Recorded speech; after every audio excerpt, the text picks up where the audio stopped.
and gentlemen, join me as I welcome our very own Hondread or Nothing.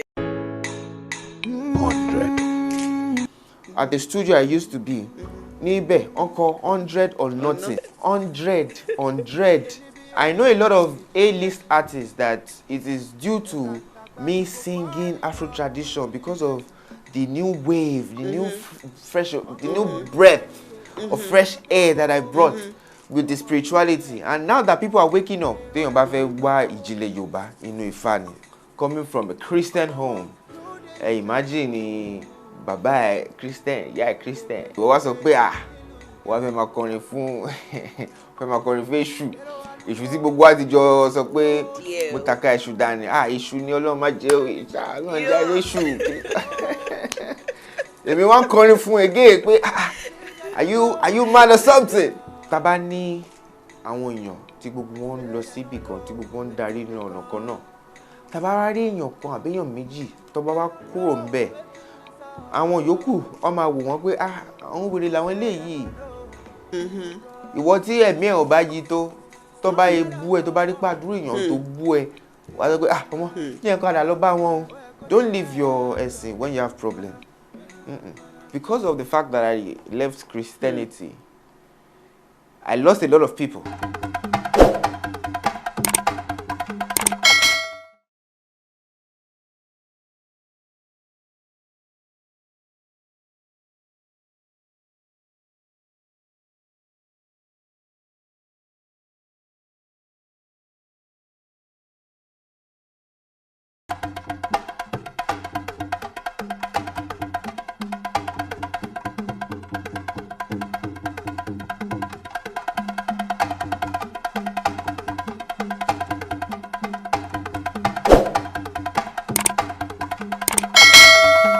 Ìfàṣẹ́sí ti dóde, ẹ̀rù ò lè bà wá o. Alágbèékẹ́ ti dóde, ẹ̀rù ò lè bà wá o. Boruboye family, welcome to another episode of your interesting program. My journey into Isese, ìrìnàjò mi sínú Isese, ìrìnàjò mi pípadà wá sílé gẹ́gẹ́ bí ọmọ kóòtù jíire. Báwo ni ìrìnàjò yẹn ṣe rí gan fún mi? Báwo ló ṣe rí fún gbogbo wa? Ẹ wò láì dé ìnà pẹ̀lú ẹjẹ́ ntí ẹ̀ kọ́kọ́ dúpẹ́ náà. Thank you so much for the acceptance of our first episode. The love is massive. The review, the comments has been very amazing. Ẹ ṣé gan ni mo dúpẹ́ o. Ẹ ṣé mo dúpẹ́. Thank you for the support. I really appreciate it. Àwọn ọmọlẹ̀ wọn á túbọ̀ máa ṣègbè. Wọ́n á máa ti gbogbo wa lẹ́yìn láṣẹ Olódùmarè. So like I said, mo ní pé ká máa share story lóko, ká dẹ̀ máa share experiences wa lóko. Today is going to be another blockbuster. Bẹ́ẹ̀ni, lọ́jọ́ tòní mo tún ti wá pẹ̀lú another fully packed episode fún wa láti kẹ́kọ̀ọ́, láti dára wa lẹ́kọ̀ọ́, láti lára wa lọ́yẹ̀, láti wà inspired, láti mọ̀ pé sẹ́ ojú ọ̀nà tẹ wà yẹn, ojú ọ̀nà ire ni, ojú ọ̀nà ayọ̀ ni. Ẹ má mikọ̀, ẹ má fòyà, ẹ ti gbà pé tẹ bá ti wà ń bí, tẹ ti wà lórí ìkànnì yìí, ẹ ti mọ̀ pé gbogbo nǹkan tó máa mọ́kàn yín balẹ̀ pátá ohun gangan lè máa bá pàdé lọ́dọ̀ tí wà níbí. Kí wá lẹ̀ ń dúró ṣe? Wọ́n lẹ́yìn kan wò wá lásán ni, wọ́n lẹ́yìn tí subscribe. Ẹ tẹ subscribe button. Lè wá bí kẹ́kọ̀ọ́ máa lọ. You have to be a part of the family. Please subscribe. Kẹ́dẹ̀ rántí láti tẹ notification bell yín so that tá a bá ti ń upload new episodes báyìí, ẹ̀yin náà máa kọ́kọ́ máa notify. Ẹ ṣé gan ni mo dúpẹ́, ẹ ṣé o. So as you know that every episode is a banger. Joining us today is a rising star in the Nigerian music industry, yes, and a superstar in the Isese community. He's a singer, a songwriter, and a music producer. He is known for creating a unique genre he calls Afro-tradition. He masterfully blends the richness of the Yoruba language with Afrobeat rhythms. His journey from studying animal science to making waves with his music, including hits like Ifamurewa and Itefa, has been nothing short of inspiring. Let's dive into his story and explore the magic behind his sound. Ladies and gentlemen, join me as I welcome our very own Hondread or Nothing. 100 or nothing. Hondread. Ẹ káàbọ̀ sórí ètò. It's good to have you here once again. Ẹ ṣé gan ni bàbá mi. Thank you so very much for the honor. Ẹ ṣé gan ni mo dúpẹ́. Àní tí àní tẹ́ lọ́wọ́ ara wa láṣẹ Èdùmàrè. Ẹ káàbọ̀ sórí ètò lẹ́ẹ̀kan sí. Yes, sir.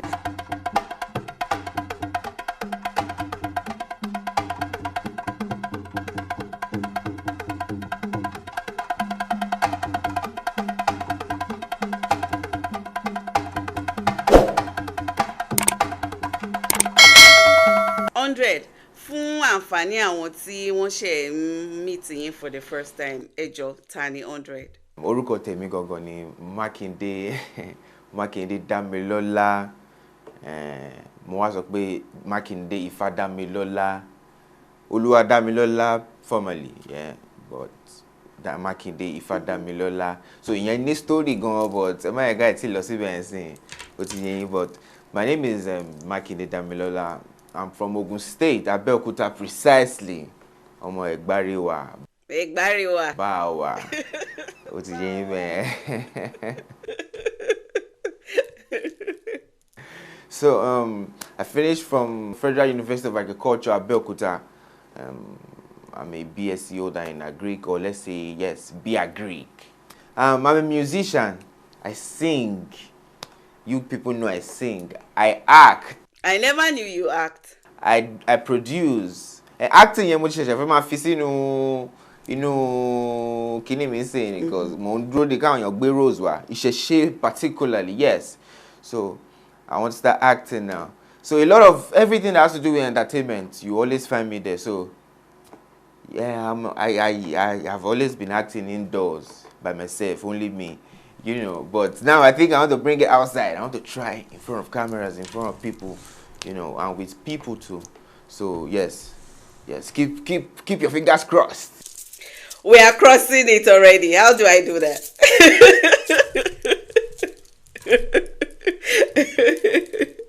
You are coming to your screens. So that's all about Hondread.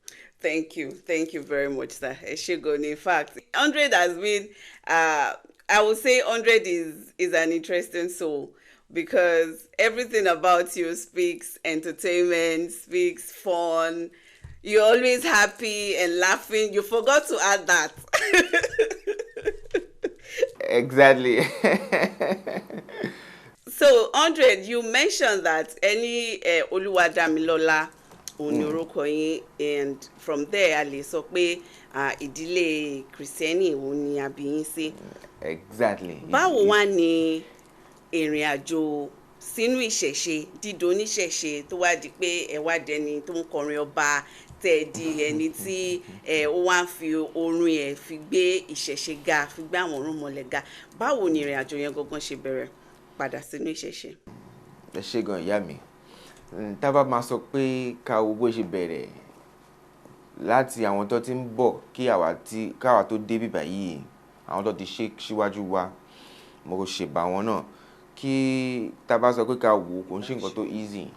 Coming from a Christian home, imagine ni bàbá ẹ Christian, ìyá ẹ Christian, ìwọ wá sọ pé ẹ̀gbọ́n ẹ gbogbo wọn Christian, ìwọ wá sọ pé wọ́n fẹ́ máa kọrin fún èṣù. Èṣù tí gbogbo wa ti jọ sọ pé mo taka èṣù dání, èṣù ni Ọlọ́run má jẹ́ Ọlọ́run jẹ́ èṣù. Èmi wá ń kọrin fún again pé are you mad or something? You know, gbogbo wa wò pé it was strange, and I was ready for it. Because I knew because that is where I was coming from. Mo ti rí pé okay,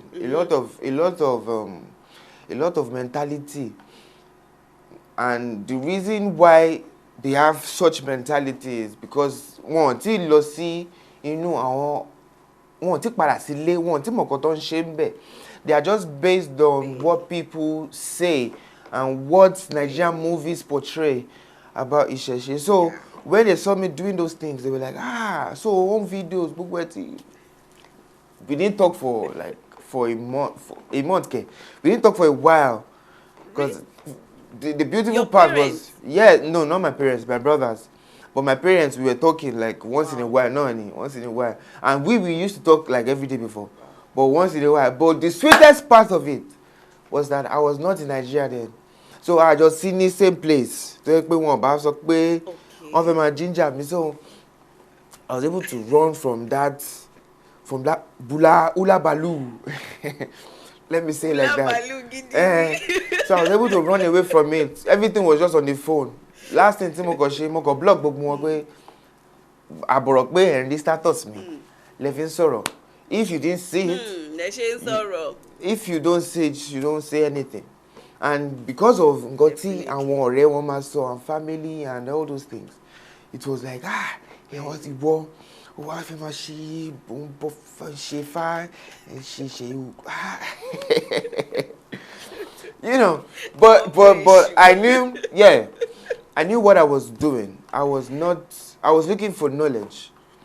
I had a lot of questions while I was a Christian, that up till tomorrow.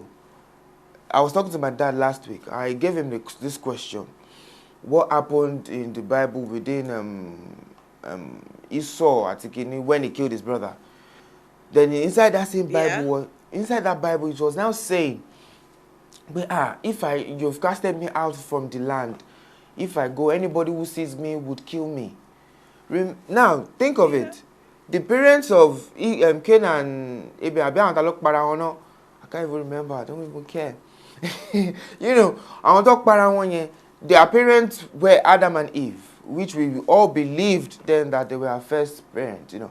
But you are now saying, if anybody sees you, they would kill you. That means, if that God now said in the Bible that for anybody that sees you and touches you, 70 or the 7th generation will suffer for his own consequences. Now, thinking of it, that means there were other people living. And to add to it, he went to another land to get married. To who? To which people? Where did they come from? And my dad couldn't answer the question. He was now shocked. You know, it's a lot of irregularities that if only we need to check, we need to look in within ourselves. And for me, within my family members, I was able to look within myself. Even my dad said at a point, you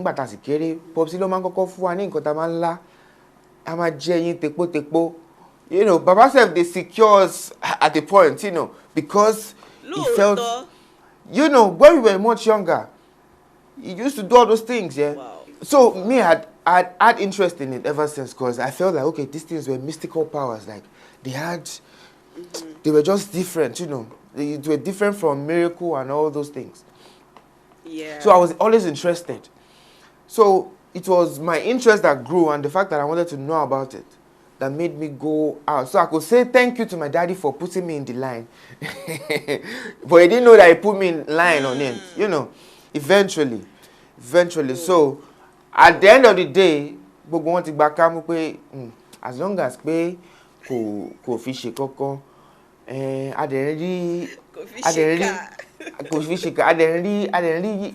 changes no life well. So go ahead, keep doing your thing, you know. So be your children yami. Changes yẹn go only paramount 100. You understand? When they see that your life is different, you are living in your full glory, because it's until when you find yourself, when you find your purpose, you can be able to live like that. Like, do what you are doing with full confidence that you know that this thing is going to come out well, because you know yourself. So and the only way you can know yourself is not by saying everybody having the same prayer points. No, we are all different. And that is the beautiful part. We have Ifa, which is Olodumare, that has been laid down. It was there when you were choosing your destiny. You understand? That's like the biggest cheat you can have in life. You know, but a lot of people think is, well. Did you just wake up one day and say, lónìí yìí o, mi ò lọ sí ilé ìjọsìn mọ́ sẹ́, mo fẹ́ lọ máa dáfá kí máa rúbọ ni kí máa ṣe gbogbo. Inspiration, báwo ló lẹ ṣe come about there? And in your line of iṣẹ́ tẹ̀ ń ṣe, being a musician and an artist and actor and bẹ́ẹ̀ ṣe ṣàlàyé fún wa, báwo ni ẹ ṣe ń gbé lẹ ṣe ń blend Yorùbá spirituality wa yìí, ìṣẹ̀ṣe wa yìí, pẹ̀lú iṣẹ́ yín, pẹ̀lú inspiration tí gbogbo ẹ̀ dẹ̀ ń gel tó dẹ̀ ń lọ tó dùn tó dán, á dẹ̀ máa dán lọ ní láṣẹ Èdùmàrè. àṣẹ wá àṣẹ wá àṣẹ wá. So yeah, ẹ ṣe gan ìyá mi. Ibẹ̀ yẹn gan ní story cause kò kàn ṣe pé mo kàn jí all of a sudden pé okay o mo fẹ́ máa oníṣẹ̀ṣe ni mí ń sìn. So story ibẹ̀ yẹn ni pé nígbà tí mo kúrò nílé at the time tí mo ṣe tán nígbà tí mo ṣe tán ní university wọ́n wá sọ pé okay o kí n lọ wáṣẹ́ but èmi ti sọ ńgbà yẹn pé mi ò fẹ́ wáṣẹ́ 9 to 5. Iṣẹ́ tó yẹ pé mo fẹ́ ṣe nǹkan tí máa fẹ́ ṣe ní comfort mi tó dẹ̀ máa jẹ́ pé ó súnmọ́ entertainment ni. So nígbà yẹn àwọn ẹ̀gbọ́n mi wọ́n bá mi fà á kíníkan ewu ní pé o fẹ́ wáṣẹ́. Nígbà yẹn mo ti wá ní dàda Hondread. Nígbà yẹn mo ní dàda. So dàda yẹn gangan ni issue gbà yẹn pé ẹni tó bá fẹ́ wáṣẹ́ ó máa look responsible. Kó kọ́kọ́ tẹ̀ lọ gé dàda yìí. No dàda yìí mi ò lè gé dàda yìí o. Lọ bá ń fa pé màá gé dàda mi ò lè gé dàda yìí sẹ́. So it was back and forth like for like a week. Until one fateful day, I'm going to if I don't cut this hair, and I had finished school already, I was jobless. I was just at home. So it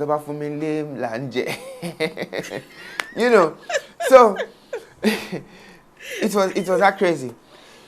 So we that fateful day, I'm going to tell me back getting me ní sule lálẹ́. Ọmọ mi ò gẹrun yìí ṣe. Lẹ bá fún mi ní 500 àbí ṣé 500 àbí 1000 pé kí n lọ gẹrun ẹ. Mo bá lọ pé mo bá bọ́ta ṣé mo wá fẹ́ gẹrun yìí ni mo bá tún fi scope wọlé padà mo kàn lọ kó bag mo kàn kó ẹrù díẹ̀ few clothes bàtà mi àti guitar mi. My music was paramount to me. My music was like everything. So mo ti gbé guitar mi pé ọmọ ẹni àti wọn máa ṣẹlẹ̀ a máa move. Èmi àti guitar mi ni. Ọlọ́run sẹ́ẹ̀ bí mo ṣe kúrò ní lọ́jọ́ yẹn nìyẹn mo ṣáà padà sílé pé mo wá lọ sọ́dọ̀ àǹtí mi kan pé ọmọ wọn bíbí sọ pé kí n kúrò ní lórí irun mi ò dẹ̀ lè gérun yìí kíníkan bla bla bla bla kò ní wálé yìí o kíníkan ibi tó sùn first night ẹ kó padà sí. I slept at my auntie's place. Àwọn náà wá padà dé mo wá rí i pé mo ti ń pẹ́ jù bẹ́ẹ̀ like 2 days 3 days mo kàn tún move ni. I went to my friend's place. I used like another 3 days with his family. I went to the island. Ibẹ̀ mo wá pẹ́ díẹ̀ sí. From that island, it was then I now remember the friend of mine. Nígbà tí mo ti jìyà mi fẹ́ long story yẹn ni. Nígbà tí mo ti jìyà mo sùn one completed building for like 2 days or so. Because apartment tèmi àtàwọn ọ̀rẹ́ mi tàjọ wà ńgbà yẹn. He had issues so àwọn tó ní ilé bá dé lóye pé ìjà gan ni èmi nìkan dẹ̀ mo wá wà nílé. So I just had to find my way. I slept at the uncompleted building for 2 days. Mo kàn rántí pé ọ̀rẹ́ mi kan wà ní Mòwe. Mo kàn pé ni ó yọ pé kí n máa bọ̀ náà òun dẹ̀ ti sọ pé kí n máa bọ̀ tẹ́lẹ̀ from Lekki mo kàn padà sí Mòwe ni. Mòwe tí mo kọ́kọ́ ní wọ́n kọ́kọ́ fún mi lóúnjẹ náà yàrá tó kọ́kọ́ fi mí sí yàrá yẹn tó wá ní èmi tó yẹ pé ara ti kọ́ bàbá. tẹ́nibọ̀dì bá fún mi ní mínímí chinchin nísìnyí ẹni ẹ fẹ́ kí n máa ronú ni cause màá kàn rántí táìmù tí ó ní kọ́lẹ́ mọ̀ ó ní kọ́lẹ́ máa ń jẹ́ gbogbo ẹ̀pọ̀lùkù mọ̀ṣú mínímí àtómi so mo ti wá ètì ẹ̀ gan sìn tó yẹ pé chinchin gan mi ò lè jẹ chinchin. bó ṣe máa rí nìyẹn. bí mo yàrá tó fún mi yàrá yẹn ní studio ó ní gadget ó ní system mo wá wà ní island tí mò ń sùn lẹ́ńlẹ̀ tá bá bọ́ta lẹ́ máa rò bí fresh wà nílẹ̀ bọ̀ tọ́mọ kò sí bed kò sí kankan báàgì ẹ ló máa fi ṣe pillow kí ló dẹ̀ dé nítorí mo fẹ́ gérun mi ò fẹ́ gé dàda mi ò fẹ́ gé 100 but at that time I was still bearing Oluwadamzi. My music name was still Oluwadamzi. Okay. So fast forward to ngbà tí mo wà Mòwe, I got to meet one oníṣègùn. So àwọn tó bá ti ń borí mo máa wà ńbẹ̀ tó bá ti ń sọ àwọn kìíní ẹ̀ máa record ẹ̀ máa lọ fi record orin tí bá ti dé inú yàrá padà cause bọ̀bọ̀ yẹn ní full set. So tí máa ti record ẹ̀ máa pe gbogbo wọn kọ́ wá gbọ́ orin yẹn wọ́n máa gbé ohun tí àwọn kì yẹn ohun mo ti sọ di orin yẹn gbogbo wọn ṣàn láìkẹ́ mo ṣàrí pé interest in grow mo rí pé òkè kíní yìí ó dàbò ó make sense o acceptance yẹn ó deep ju bí ó ṣe rí lọ. Moving forward gbogbo ìgbà yẹn mo wá ti ń dáfá ok mo kọ́kọ́ borí ni kí n tó dáfá ó ṣe díẹ̀ eventually tí mo wá dáfá lọ́dọ̀ ẹni tó jẹ́ olúwo mi ń sìn Ifá yẹn ṣá sọ̀rọ̀ tó yẹ pé ok at the time mo ti wá ní láti gẹrun ẹ but nígbà yẹn mi ò ti gẹrun ẹ nígbà yẹn mo wá fi record orí mo wá fi before that time mo ti lọ ṣe àwọn video shoot kankan because mo mọ̀ pé ok mo máa need àwọn shoot yẹn for something very soon mi ò ti mọ̀ pé orin yẹn máa wá so after gbà tí mo wá lọ dáfà yẹn wọ́n wá rí ikú ní orí olódì mi ọmọ a gbọ́dọ̀ ṣera padà irun orí ẹ̀ yìí o a máa gé o kíníkan ó yá náà but gbogbo time yẹn mo ti padà sílé already because àwọn popsi àti sọ̀rọ̀ wọ́n ti sọ pé kèké máa bọ̀ àwọn náà ti lọ sọ́dọ̀ wòlíì kan wòlíì yẹn ti ríran kíníkan pé tó bá jẹ́ pé irun yẹn jẹ́ problem mi tó bá jẹ́ irun yẹn jẹ́ problem mi ni wọ́n bá ti sọ pé ok kàn gé irun yẹn but irun yẹn ò ń ṣe issue so mo ti padà sílé so nígbà tí mo wá fi ṣe ìdáfà yẹn arúbọ yẹn mo gé irun yẹn nígbà yẹn mo wá fi kọ orin orí yẹn mi ò kọ orin yẹn tán àwọn èèyàn tó jẹ́ Christian cause nígbà yẹn mo ṣì ń lọ church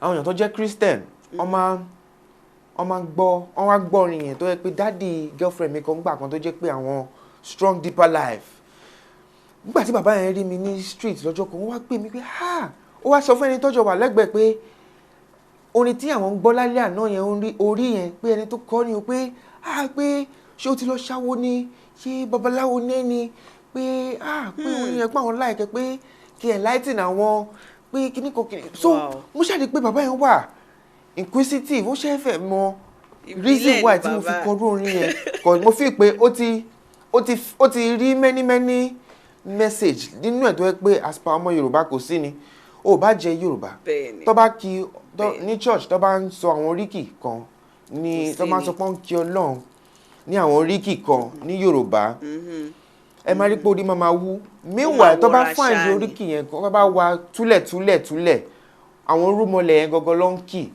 but ọwọ́ akọ̀ join ẹ̀ ní church pé ok o Ọlọ́run ló fi ń kì but story another day nìyẹn so nígbà tí aṣá rúbọ ni everybody bá wò pé orí yẹn ó ṣáà ń lọ pé ok everybody was curious pé àbúbọ̀ yìí ó ti ṣáwó inú èmi náà wá ń dùn pé mo láìkí bó ṣe ń sọ pé ó ti lọ ṣáwó because it came with a lot of respect trust me it came with a lot of respect because now àwọn ìdọ̀tí kan tí wọ́n bá fi ra ẹ wọ́n máa wò pé àbúbọ̀ yìí ó lóògùn ó ti ṣáwó ó ti ṣe nǹkan báyìí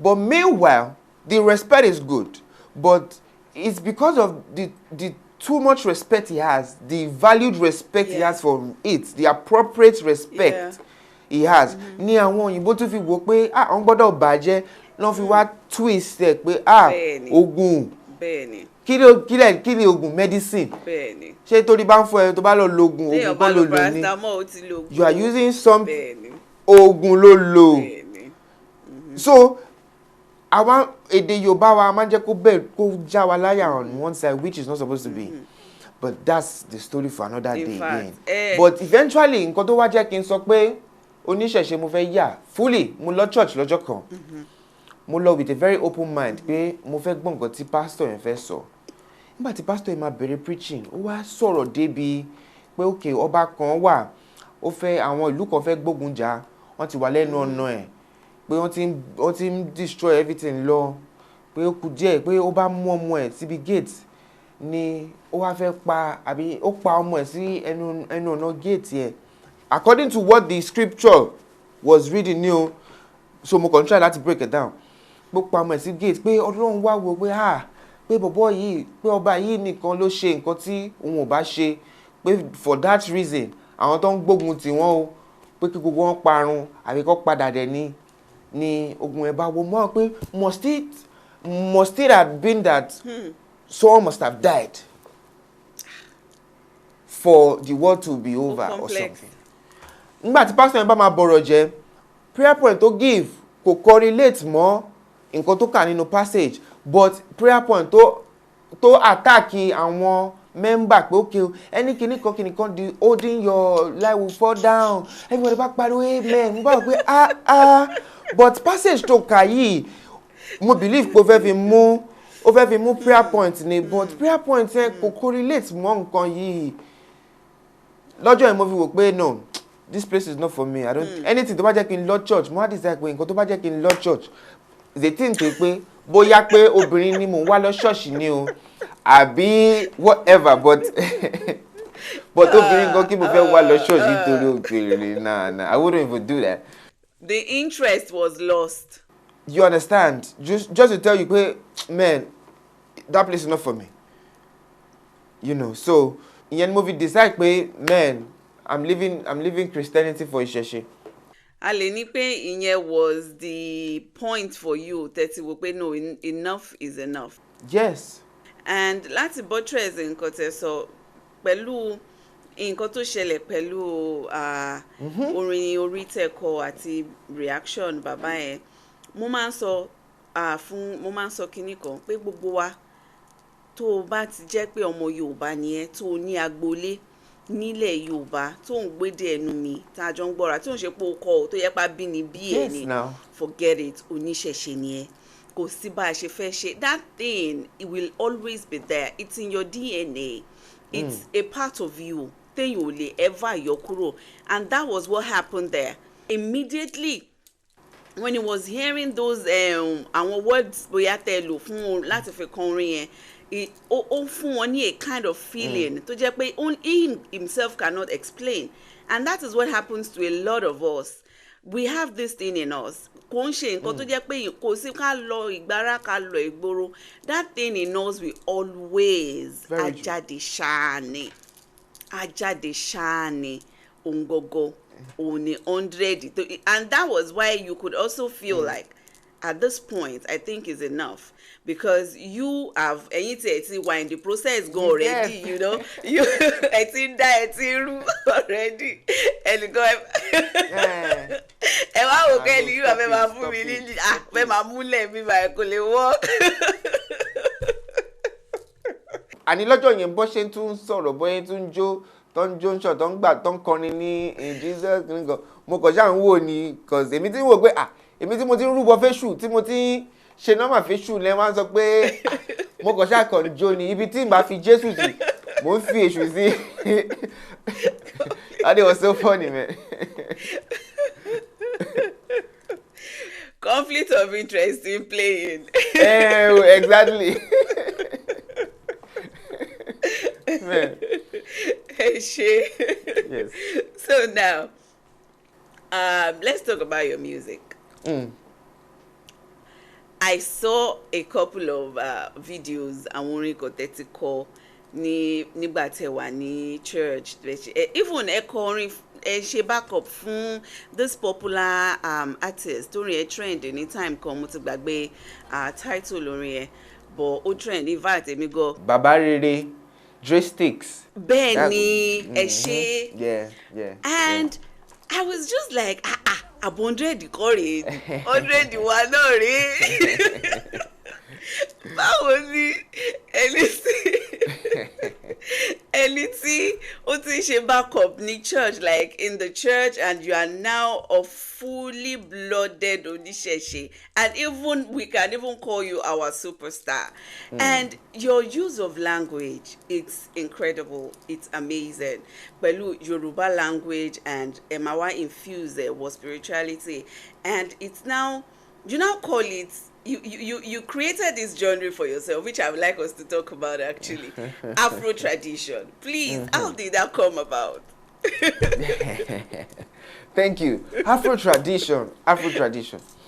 Shemo, like I said, I didn't start with singing for the rumorless, singing about my culture, singing about my spirituality.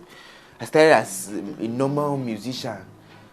Sing about girls, sing about parties, sing about life, but mostly mine was in between life and a little bit of girls, a very little. So, and everything was under Afrobeat. And okay, in my last one okay, Afro-fusion is when you had a lot, but it's not really precise. It's not really precise. Okay. It's not like holding something down. And Afro swing, Afro R&B. Okay, those ones are a little bit precise. You know that R&B, okay, slow, but it's now the Afro, maybe with the percussions or the use of language in it. Then you know that okay, this is Afro R&B or Afro. Okay.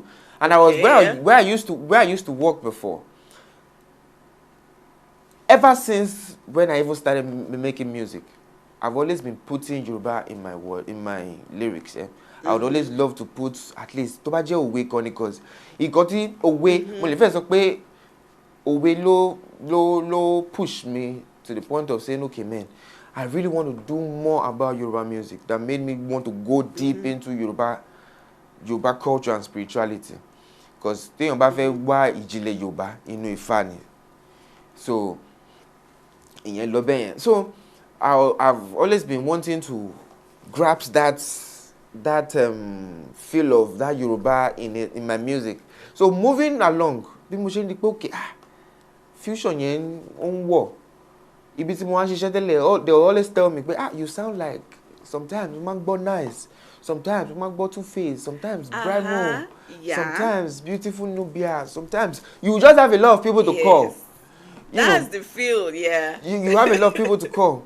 So I looked at it, okay, but at the end of the day, one thing that picks me out of it is the way I use my own Yoruba and the way I would say it, the way I would sing it, the way I would use my own voice, because it's my own voice, it's not your own voice. So the way I would do it would be different from the way the other person would do it. So, our ambition ni Ogami. Okay, I was recording because I was working at the media hub. So Otobi, there's a studio part, there's shooting part and everything. So I was recording them. Boy, you want Yoruba, Afro Yoruba, or Afro, because woman lu àwọn ìjìnlẹ̀ Yoruba.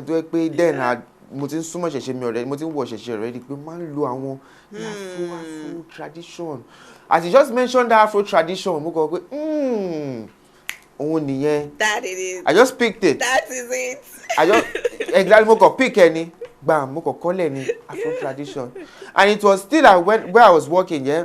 Bẹ́ẹ̀ náà ni orúkọ Hondread yẹn náà. Let me give you a glimpse of how the name Hondread came. So please, torí àṣìbá lọ bẹ́ẹ̀ tètè gbé mi débẹ̀.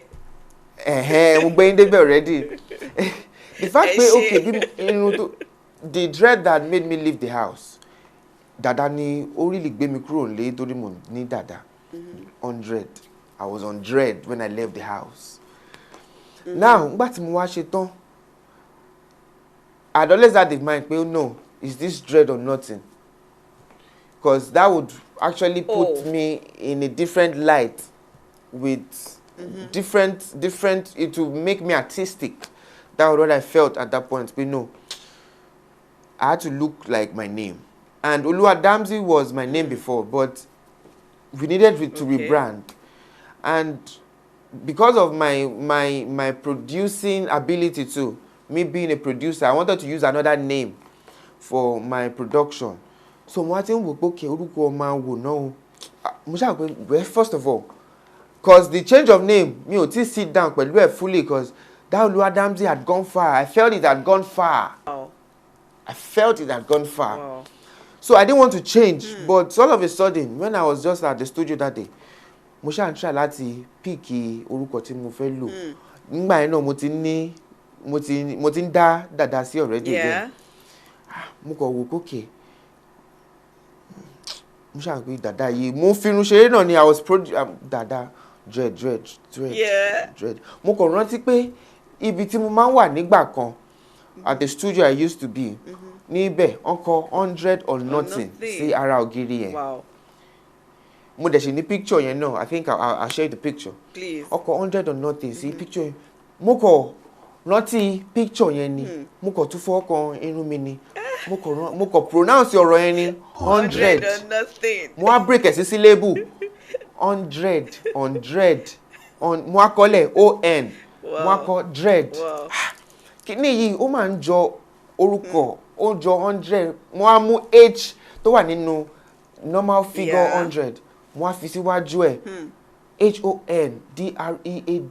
HONDREAD 100 gbàm orúkọ yẹn nìyẹn mo kàn pé manager mi ni pé ọmọ guy see this name kí n tó tiẹ̀ pé ni mo sáré ṣe name tag fún so gbogbo orúkọ tẹ máa ń gbọ́ ní ẹni tó máa ń pariwo 100 ní ìbẹ̀rẹ̀ orin nìyẹn that's my voice ọjọ́ yẹn gangan ọjọ́ tí orúkọ yẹn wá ọjọ́ yẹn ni mo ṣe tag yẹn pé no I don't want to lose it mo kàn ṣe tag yẹn ni gbàm mo kàn send ẹ̀ sí manager mi ni mo kàn gbọ́ ni signature yẹn gbàm ọmọ imad ṣé na this name wọ́n use mo pe na the name o bó ṣe lọ nìyẹn so my music ends for mo wá ní láti ṣe transition video to tell people that I'm leaving Oluwadamzi then I'm moving to 100.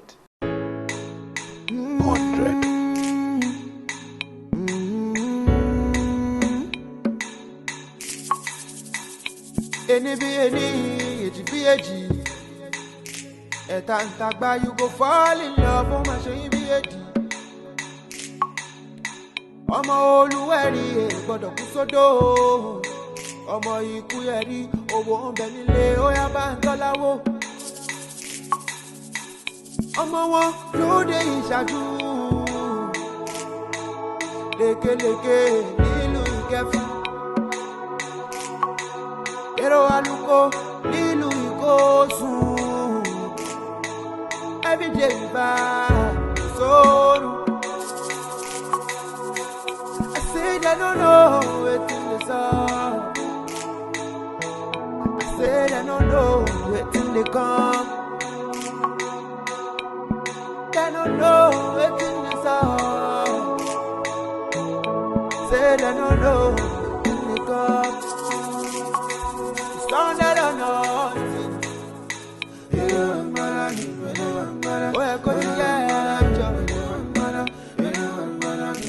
Nígbà yẹn làwọn èèyàn tó wà pé 100 so gbogbo àwọn orin tí mo wá ń drop ní back to back nígbà yẹn they were all on 100 or nothing. Wow. You know understand so bí orúkọ yẹn ṣe wá nìyẹn boom. Wow. In fact wọ́n máa sọ pé wọ́n máa ní sábàbí ní gbogbo nǹkan nílé ayé and everything works for gbogbo ẹ̀ ń ṣiṣẹ́ fúnra wọn ni téèyàn bá lè Cherry we get our messages differently from different places it's just ó kàn máa ń take wá ní kíní láti lè key into it and to be able to láti mọ̀ pé message èmi ni mo ní and that is what a lot of us are also missing out there because they speak to us. The universe speaks to us, but we don't listen. 100, kudos to you for listening.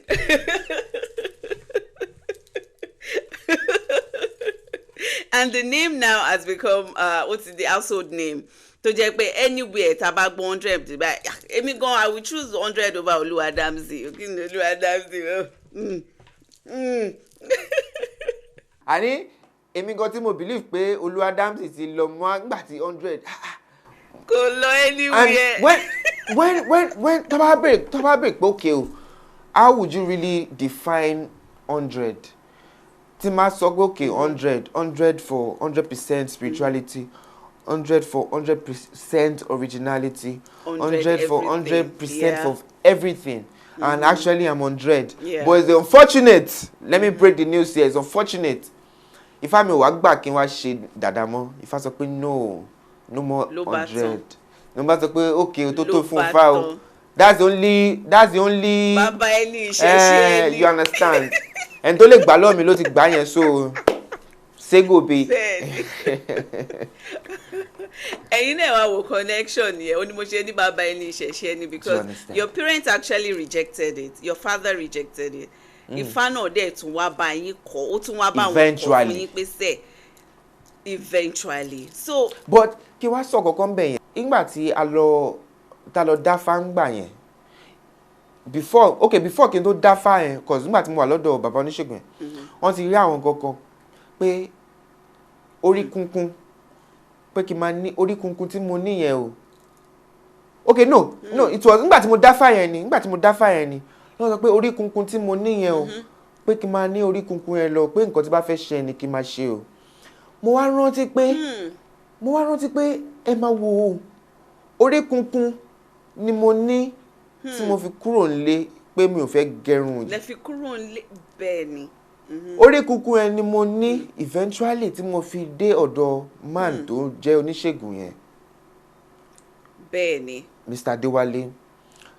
Orí kunkun yẹn ni mo ní tó yẹ kí man yẹn ló wá tún mú mi tó jẹ́ kí n mọ babaláwo tó dífá fún mi gbà yẹn tó wá di olúwo mi lénìí. Orí kunkun yẹn ni mo ní tó yẹ pé a lot of connections. Nígbà tó ń sọ kinní yẹn gbà yẹn ni mo wá fi gbogbo ìsìn gan mo ti wá tún connect àwọn nǹkan tó wá ń ṣẹlẹ̀ based on orí kunkun. You understand? But the orí kunkun is not to harm anybody, but it's for my own. Nǹkan tí bá believe, okay, this is what I want to do for myself. This is what is best for me. Do it. I don't need to. I don't need to look at the other person. That guidance in you. Exactly. So ngbà tó sọ mo kàn fọ́ ni pé wow. O máa ń bọ́ sí eventually.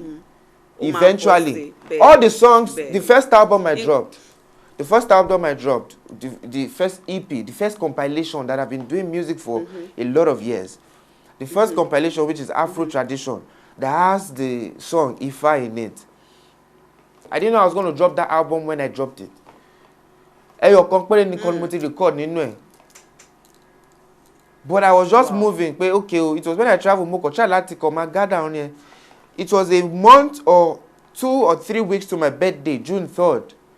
Ni mo compile gbogbo orin yẹn tán pé ọmọ jẹ́ kí n fi kíní fi mark birthday mi yìí, and the birthday is a remarkable year. Birthday package. Yeah.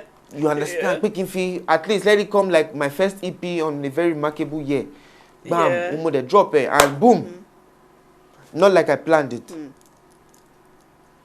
So orí inú mi ó máa ń ṣiṣẹ́ pẹ̀lú ti òde mi. Ìyẹn la máa fi ń gbàdúrà kí orí inú kó má bà tòde wa jẹ́, kí ti òde náà kó má bà tinú jẹ́ láṣẹ Èdùmàrè.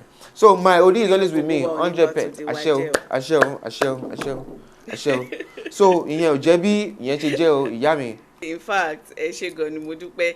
Ṣé rí oná ṣe máa ń sọ pé kéèyàn má forí wórí, orí dẹ̀ yàtọ̀ sórí.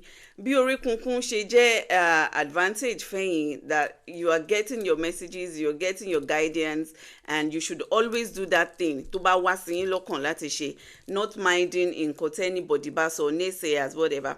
Bẹ́ẹ̀ náà ló ṣe máa jẹ́ pé fún orí ẹlòmíì, orí ẹ̀ ò rọ̀ mọ́ láti jẹ́ pé kó mọ korí kunkun tó bá ti wo pé kíní yìí má ṣe kóra ètè yọwọ́ ni. Òun ni màá ṣe fẹ́ gbà wá nímọ̀ràn pé ẹ jọ̀ọ́ ẹ má jẹ́ ká forí wé orí, ẹ dẹ̀ má jẹ́ ká ṣe kọ́píkọ́pí. Torí pé 100 ó ṣorí kunkun, èmi náà fẹ́ ṣorí kunkun, ó lè má rọ̀ mọ́ yín, ó lè má rọ̀ mọ́ ẹlẹ́dàá tiyín, ẹ̀yin lè má jẹ́ olórí kunkun, because ìwádìí ara ẹni ó ṣe kókó. 100 ṣèwádìí débẹ̀ òun náà ṣe mọ̀ pé even this orí kunkun sef na wetin even dey pay me pass. So that's what ṣe ìyá mi. Ẹ jẹ́ ká dìyẹ mú. Moving forward, 100. Your music, Ifamurewa, banger. Thank you for dropping that piece. Ẹ ṣé gan ni. Àmọ́ I want to ask, kí ni nǹkan tó mú inspiration yẹn wá gangan? Kí ni spiritual significance tí Ifamurewa? It carries a very deep spiritual significance, but kí ni meaning gangan tó wà behind it? Kí ló bí Ifamurewa? Ifamurewa. Ó deep o, because it's a proclamation to the world pé no, mo ń bọ̀. Now a lot of people, because of the fact that I left Christianity, I lost a lot of people, some friendship, and the kind of bond that even in my household, my family, my brothers, the kind of bond we used to have, we don't have it again. You understand? And when I was doing that music, mo wá dáfá kan gbà kan. Ifá yẹn ló wá sọ̀rọ̀ Ifá kórè wá o join lọ́mọdé ń ké gungun ló àkètàn. Ifá the skit of the number one track on that album Ifá múre wá. Ifá yẹn ni adágbà yẹn, mo ti gbàgbé odù Ifá yẹn. Because I have a lot of things in my head. But apologies on that. Ó yẹ kí n rántí. So Ifá yẹn la dá tí Ifá fi wá mẹ́nubà Ifá kórè wá tì mí o join lọ́mọdé ń ké gungun ló àkètàn. Mo wá fi wò pé kí Ifá kórè wá tì mí Ifá múre wá. Mo wá jókòó síwájú system. Mo ṣáà ń produce lọ́jọ́ yẹn. Mo ṣáà wà lórí tune yẹn. Ọ̀rọ̀ yẹn kọ̀ Ifá yẹn wá sí mi ní ọkàn Ifá múre wá Ifá kórè wá. And there's a way which I can't even explain how my recording process is or normally goes. I can't really tell you this is how it is. But one thing I can say is once the bá ti jókòó síwájú system mi, I do one or two things. Once I'm in tune, once I make a sound and okay, the sound is key already, then mo ti export it, mo ti gbé lọ síbi tí mo ti fẹ́ máa drop vocals. Once I start humming, because the first thing I probably would do is hum. Once I start that, then anything that happens afterwards, it's not like I'm really prepared for it. I drop back to back. But it go sha happen. It will happen. It will happen. And there are some that I will make research about, that I will speak to some babalawos. Okay, mo fẹ́ Ifá tó sọ̀rọ̀ nípa nǹkan báyìí báyìí. Mo fẹ́ Ifá tó sọ̀rọ̀ nípa nǹkan báyìí báyìí. Mo fẹ́ Ifá tó sọ̀rọ̀ nípa nǹkan báyìí báyìí. Ẹ jọ̀ọ́ ẹ kí Ifá tẹ́ mọ̀, ẹ kí Ifá tẹ́ mọ̀. I'll collect the ones every ones I could gather. Then I'll listen to them. Then I pick out what I need to pick from them. Then I turn it to music again. Boom. Yeah. You understand? So the process is always different. So for Ifá múre wá, it came from the fact that proclaiming to the world, pé tí n bá délé n ó ròyìn ohun Ifá ṣe. I'm going to tell the world when I get back home, because now it's still like say mo sì wà ní ọjà ayé lọ́jà normally, but kò lè ṣe pé ọ̀run nílé for this matter, no. but it's the fact that the hustling mode, the fact that I left Christianity, they feel like okay, ó fẹ́ wo nǹkan tó fẹ́ ṣe, ó fẹ́ wo nǹkan tó fẹ́ dá, ó fẹ́ wo nǹkan tí Fáwọn fẹ́ ṣe fún. But èmi wá sọ fún wọn pé tí n bá délé n ó ròyìn ohun Ifá ṣe. Now I don't even need to even tell them in words again or sit them down. They can see it. Everybody can see it. Yes. Even the blind can see. Yeah. The blind can see, the deaf can hear it. If I did to pop, ma múre wá fún yín la ṣe. So àṣẹwà. So Baba, the brand 100 has become the household brand, household name, like worldwide. Latin gbádùn. And àlejò tí màmá gbádùn yín lọ ní láṣẹ Èdùmàrè. Àṣẹwà. How do you think your music tó ṣe impact Isese community, Isese practitioners, and even the general public all over the world? Because orin yín, I believe, is not only meant for Isese practitioners, kò ń ṣe community Isese nìkan ló wà fún. So báwo lẹ ṣe wò pé ó máa impact the general public, as in Hondread máa go like viral, worldwide, universal, and the whole world will get to hear your name. Yeah, Yami. Ká kọ́kọ́ dúpẹ́ lọ́wọ́ Fá lórí impact tí kékeré tá tiẹ̀ sì ṣe yìí. Impact tó ní nínú community Isese and outside Isese. Because I can say, mi ò lè ka adúrú àwọn èèyàn tí wọ́n ti message mi, àbí tí wọ́n ti reach out sí mi, tó yẹ pé àti eventually àti ti ríra wa àti sọ̀rọ̀, tó yẹ pé wọ́n wá ti ń padà pé okay bros, I won't do this, okay, how this thing be like this? A lot of people, àwọn èèyàn tí wọ́n mọ̀ mí gan máa kó kí àpé àwọn fẹ́ dáfá kó ṣe babaláwo mo ká èmi ò ṣe babaláwo onífá lè mi mo dẹ̀ ṣẹ̀ṣẹ̀ mo ṣe ń kọ́ fani so the name babaláwo ẹ ò lè sọ pé babaláwo ni mí, you understand? So but má worry tó bá jẹ́ pé nípa yẹn ni I know people that I can link you up with. So the fact pé àwọn èèyàn now want to believe okay anybody they might be getting through me would be reliable, and èmi náà dẹ̀ make sure pé anybody that is in my circle or anybody that I'm introducing to anybody would be someone trustworthy. If you are not even trustworthy, you will not even be in my circle. If we find out okay you be like this cause nǹkan kan máa ti tú ẹ bọ́tà. If I delay lórí yẹn o máa tú ẹ straight. So it's always like that. So àwọn èèyàn tí àti láti ìdọ́ pé wọ́n jẹ́ Islam, and one issue even happened that it was the impact of my music and the fact pé it has not been done before. Though àwọn èèyàn ti àwọn aṣíwájú kan wọ́n ti kọ orin ìṣẹ̀ṣe ní ọ̀nà tí wọ́n máa fi kọ ní ọ̀nà tí wọ́n ti kọ síwájú káwa tó wá kọ tiwa a lè dúpẹ́ lọ́wọ́ wọn náà cause láti ọ̀dọ̀ wọn náà ni a tún tap in àwọn kọ̀ọ̀kan táwọn náà fi ń kún titiwa náà tí ó fi ń di òun. But the way I am doing my own is quite different from what everybody has done before. You understand? Definitely. So the acceptance at the initial stage was slow, but gradually it will grow. Something that is strange might grow on you because kokoli boom like kokoli wasi ojo and it stays like that.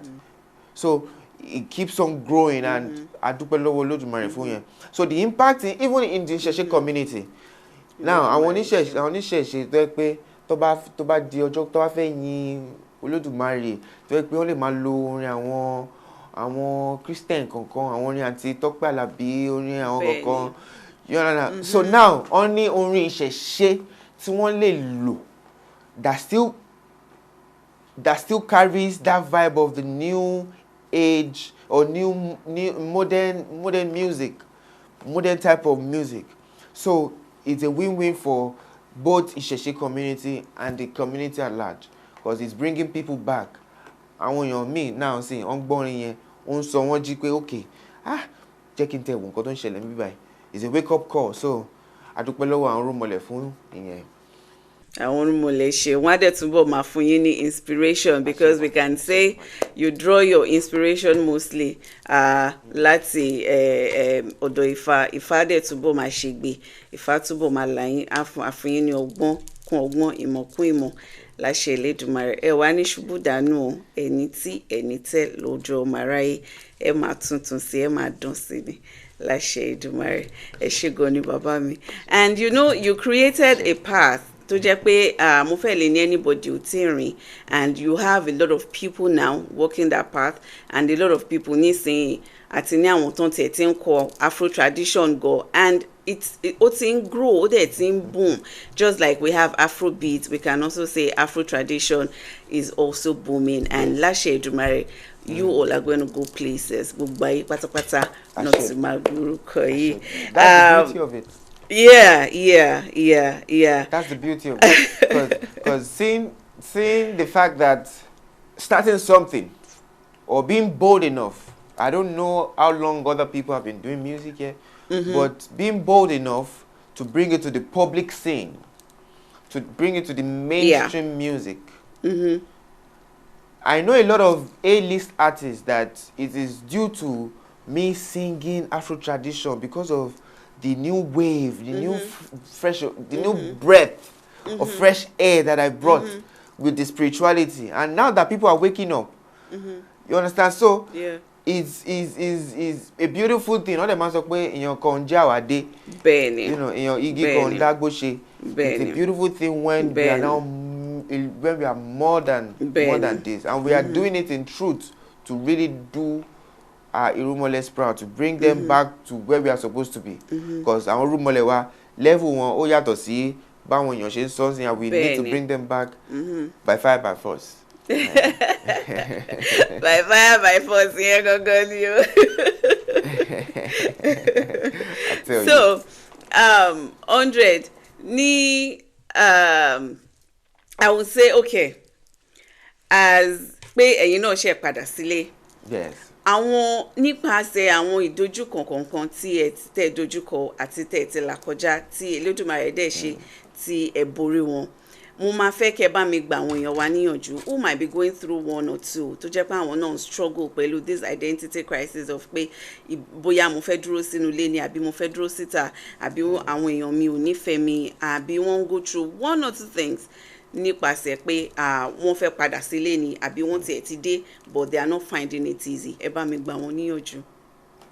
Ṣégun ìyá mi, tá bá ní àwọn èèyàn tí gbogbo wọn ń lọ síbì kan tí gbogbo wọn ń darí ní ọ̀nà kan náà, tá bá wá rí èèyàn kan àbí èèyàn méjì tó bá wá kúrò ńbẹ̀, àwọn yòókù wọ́n máa wò wọ́n pé àwọn wèrè làwọn eléyìí. Ìwọ tí ẹ̀mí ẹ̀ ò bá yí tó bá yẹ bú ẹ, tó bá rí pàdúrú èèyàn tó bú ẹ, wàá sọ pé ọmọ ní ẹ̀kọ́ àdá lọ bá wọn o. But ìwọ tí ẹ̀mí ẹ̀ bá yí ló máa sọ pé now kí ni nǹkan tó máa fi jẹ́ kí ẹ̀mí ẹ̀ yí? What is your reason for saying you want to leave that religion? Now, is it because of problem or you are in search of knowledge?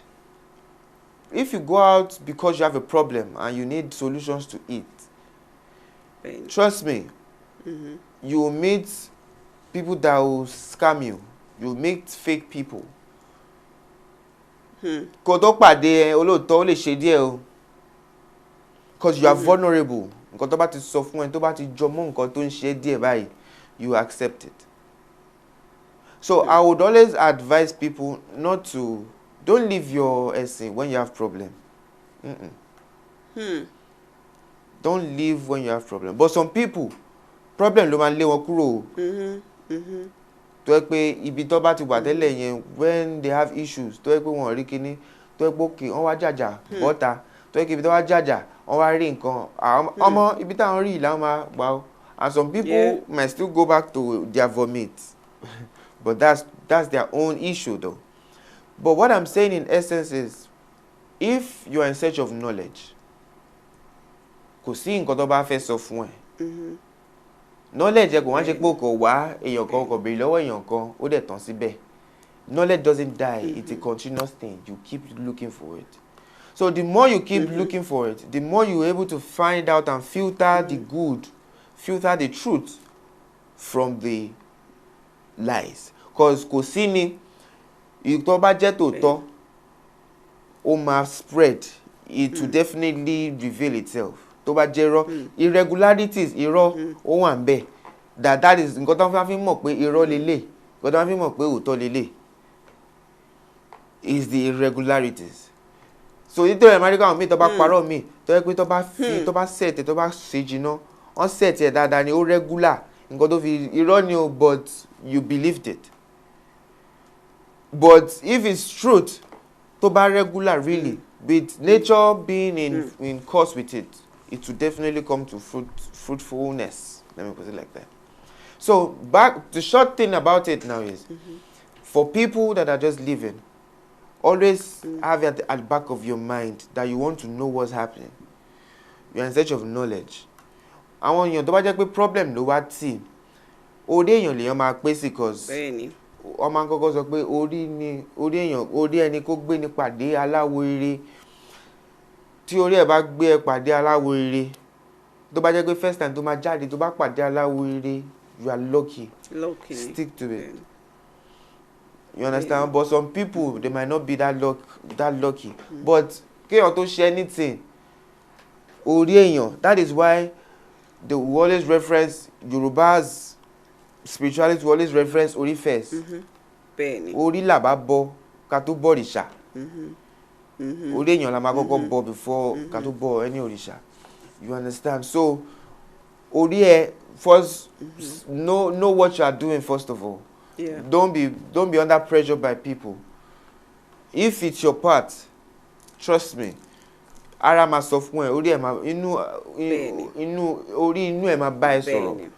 You will know if it's right for you. And for the fact that you are searching for knowledge, yeah, you would eventually know the path to follow that would now put you on the right path that would favor you all through your life. But if you are in search of okay, mo fẹ́ tètè make it, mo fẹ́ tètè ṣe báyìí, mo fẹ́ tètè, you are looking for money, or oh man, it's a long thing for you. So that is that about that. I think you are able to pick We have. Thank you so much for that. You've said it all. Okun fofo. Shegoni. So the how we have been waiting for is here. Hondread, your fans will like to hear from you. Ejo, Eda wa lara ya. Because I have loads of questions for you. I can go on and on. But we can still bring you back. Tabak pe mo pe shi ma je wa sha ni. So yeah, ẹ jẹ́ ká tiẹ̀ dára wa lára ya káwọn fans yìí gbóhùn lẹ́nu yìí. Yes, this song. Ayọ̀ ní kọ́kọ́, babaláwo tó kì í fá fún iná. Ọjọ́ tó ń ṣóhun gbogbo tí orí rẹ̀ kò dẹ̀ dáhùn sí.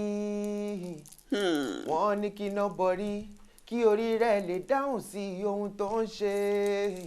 Ọjọ́ tí iná bọ̀rí lórí iná bẹ̀rẹ̀ sí ní gbé iná.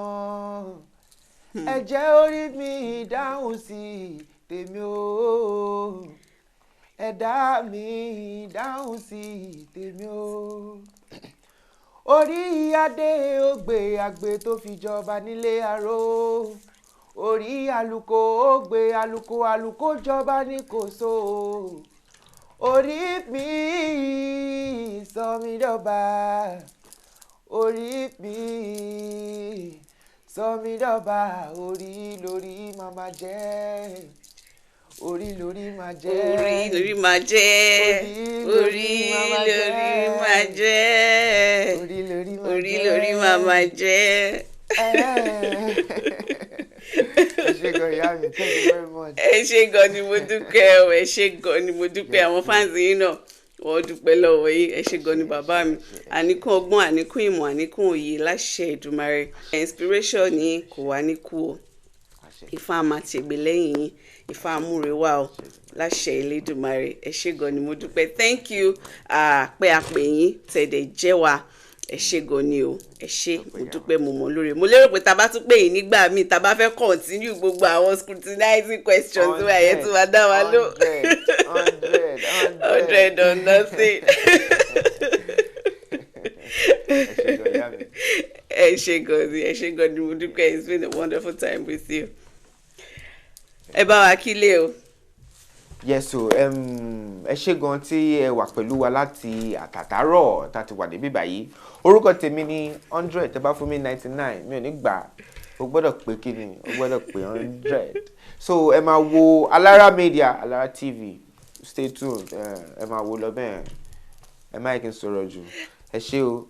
Wọ́n lórí làbá bọ̀ ká tó bòrìṣà àwọn aláṣìpa òwe kan wá ní orí làbá bọ̀ àbá fòrìṣà sílẹ̀ rárá o àṣìpa òwe ni orí gangan là ń kọ́kọ́ ń bọ ká tó bọ òrìṣà nítorí torí bá ti dúró déédéé tá a bá ti borí torí ti gbà bọ dandan ni gbogbo àwọn òòṣà wa tó kù tá a bá bọ tẹ̀lé ṣímúṣímú báyìí lórí wa ni ó mọ̀ kó wọn múra tí ó mọ̀ gba gbogbo ẹ̀ tí gbogbo ẹ̀ ajá sẹ́rọ̀ tájá sí re tájá sí dùnú fún wa láṣẹ Olódùmarè mo ṣe níwúre fún wa pé orí wa ò ní burú ìṣẹ̀dá wa kò ní gbàbọdè. Tẹ́ ẹ bá gbádùn ètò iṣẹ́ gẹ́gẹ́ bí mo ṣe máa ń sọ ẹ má gbàgbé àti subscribe ó ti dandan ẹ darapọ̀ mọ́ family wa. What is your story? Báwo ni ìrìn àjò tí yín ṣe rí? A máa fẹ́ gbọ́, a máa fẹ́ kẹ́ bá wa fi inspire ẹlòmíì náà láti lè jẹ́ kó mọ̀ pé sẹ́ ojú ọ̀nà táwọn wà ìrìn àjò táwọn rìn yìí ìrìn àjò ayọ̀ ni ojú ọ̀nà èrè náà dẹ̀ ni. Ẹ subscribe kẹ́ like kẹ́ dẹ̀ share ẹ má gbàgbé àti drop comment yín bákan náà.